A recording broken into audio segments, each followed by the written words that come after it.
I am ready to be hurt again. Last year, if you were following the channel, you would know that I ranked the Cardinals around the same area. And I was wrong. They did not perform up to the standard that I thought they were going to. This year, I once again have them in the top half of the league. Why is that?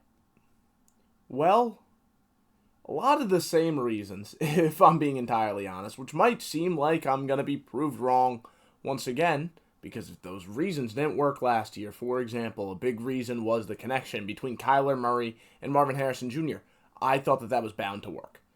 That doesn't work again this year. Why am I so optimistic? And what makes me think things will change? Well, it's year two of that wide receiver quarterback combination. And there's other things to like about this team now. They have a lot more talent on the defensive side of the ball. I think the Cardinals are, once again, a much better team than they're getting credit for. Having them ahead of some of the other teams in their division, like the 49ers, like the Seahawks. What exactly allows me to do that? Well, I think a lot of it is you look at this offense. There's a lot of upside here, man. There really is. Kyler Murray has shown elite potential for years now. And for 2 or 3 games a year, he plays up to that potential. But for the most part, he ends up just being average. He makes insane plays with his legs. He has a rocket right arm. But a lot of the time, you'll see some of the other stuff just not work for him. He will crumble under pressure. He won't even really use his mobility at times. But when that stuff is working, this offense looks like a well-oiled machine. I still think Kyler Murray can reach that point, but maybe he remains just average.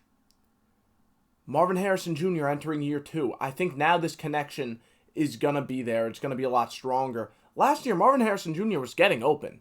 He was getting open, but for whatever reason, Kyler Murray didn't really treat him like this go-to guy. Instead, the go-to guy for this offense was Trey McBride, who is a great tight end, had over 140 targets last year, gets a lot of volume, and it's warranted. He's a great athlete, able to separate well, a really good player for this team. And then they have other nice receiving weapons in this room. But that's not what Drew Petzing designs this offense to be. Drew Petzing is all about the run game.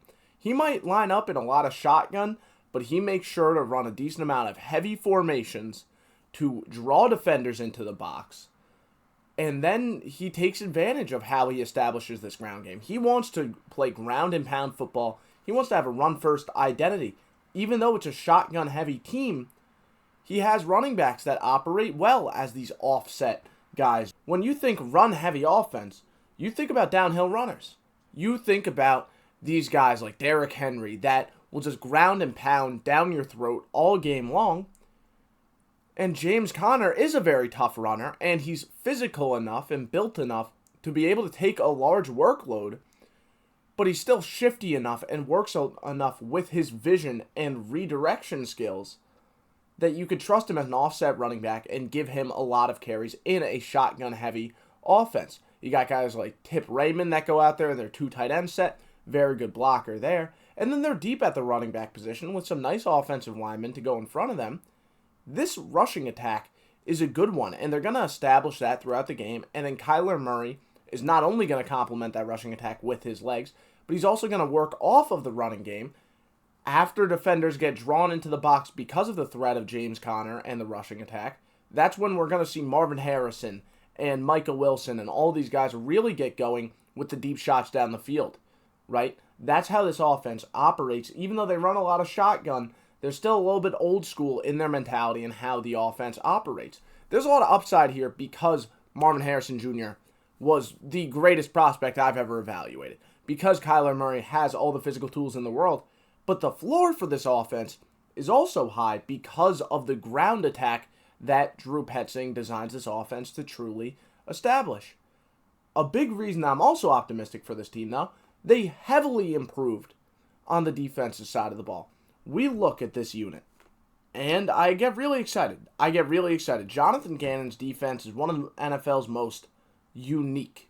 He uses a lot of 3 high pre-snap looks, actually. He's going to base out of the 4-2, normally have one of the defensive backs playing like the nickel position, 2 high safeties, and then 2 outside corners. But sometimes that nickel corner is going to be another high defender. That's something he's not afraid to do, and you'll see him do it often. And that makes it easier for them to run match quarters, which is a coverage concept that adapts to the offense's route combinations. In order to run a defense like this, there's 2 keys in terms of the talent that you need to operate with. You need 4 D linemen that can get home without help from blitzing linebackers. And your defensive backs need to be able to cover a lot of space and play smart, instinctive football. Jonathan Gannon ensures that this defensive line can hold up by rotating guys in and out. They have a talented front 4. Guys like Josh Sweat are really impressive, but to get the most out of them, they're going to rotate in their 3 first-rounders in Darius Robinson, Walter Nolan, and Zaven Collins, right? They're going to rotate in Calais Campbell. They're going to rotate in Baron Browning, right? They're going to rotate their guys on the defensive line, and that allows you to get the most out of each of them. Even though all those guys that I just listed are starting caliber players, they're going to rotate into the game and play well when they are in the game. And they're going to be operating at 100% because they're fresh legs. In the secondary, they have those smart, instinctive players that cover a lot of ground. Guys like Max Melton. He can go stride for stride with anyone. Garrett Williams had a tremendous season last year. Absolutely tremendous season. And then Budda Baker covers a lot of ground. He's a very strong safety. Going to come down, do his thing against the run, and he goes sideline to sideline as a cleanup defender. And then if Will Johnson can recover from his injury that led to him falling so far down the draft, he's someone that could really elevate this secondary, and they might be the best secondary in football. If Will Johnson is this high-caliber prospect that he was on tape at Michigan, and then you have Max Melton as the other outside corner, Garrett Williams as a nickel corner for them, and then Budda Baker up high, they're going to be ridiculous. And Jalen Thompson is a very underrated player in their own right. This could be the best secondary in the NFL next year. It really can. If all the stars align. It's a high upside unit, and much like the offense, they get high upside unit for what they could do in terms of passing the ball or defending the pass, but the floor is also high because you look at this defensive front, they have so many talented defensive linemen, they're going to dominate the line of scrimmage pretty consistently, and that's something that Jonathan Gannon needs. We know what Philly and that defense used to do back when Jonathan Gannon was there. We know how that used to look, and that was because the defensive line was very talented. The scheme complemented that well. It could be the same situation here now that they added Josh Sweat, now that they added Baron Browning. It should be a really, really fun team with a higher floor than I think a lot of people recognize, but also a high ceiling. The Cardinals are a team I really like. Let's see how they do in terms of wins and losses, though. The Cardinals are playing in a really tough division, so there's going to be tough games on their schedule, but their out-of-division games aren't too tough. Let's look at the schedule, starting with Week 1. The Saints, you're playing in the Superdome, which is a tough place to play, but I think the Cardinals take that one. They're a much more talented team. I think this is one where they're going to be able to really show what the Marvin Harrison, Kyler Murray magic is going to look like throughout the season. This is going to be a little preview of that. I'm taking the Cardinals to win it. And then Week 2, you're playing against another weak team in that same division in the NFC South. Now it's your home opener. I think the Cardinals win this one too.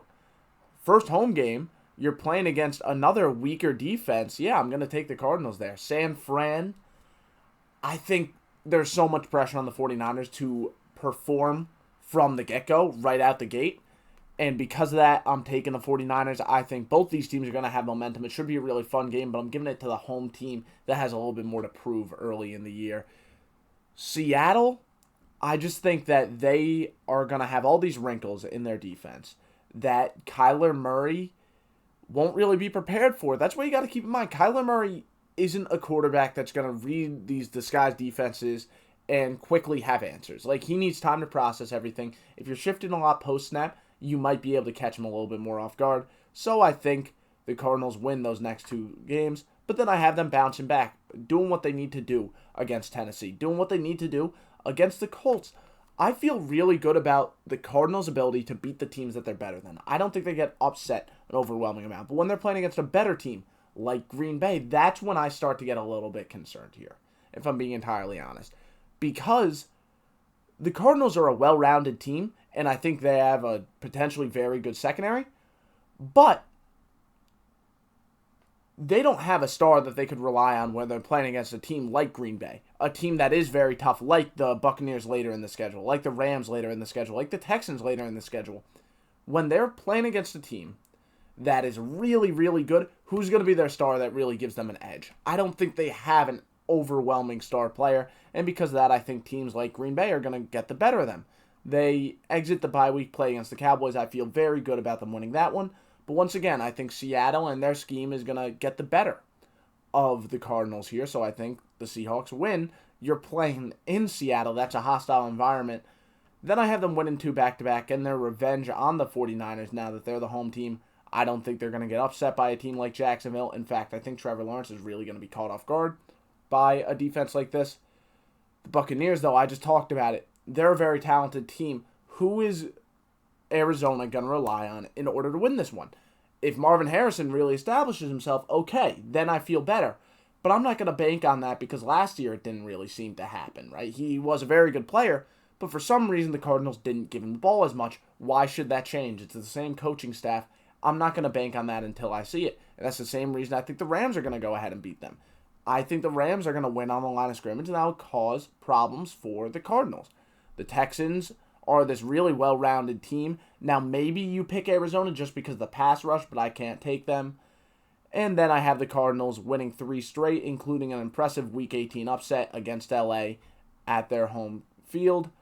But, like I said, that's not quite enough for the Cardinals to make the playoffs in a very competitive NFC. I appreciate you all watching, and I'll see you next time.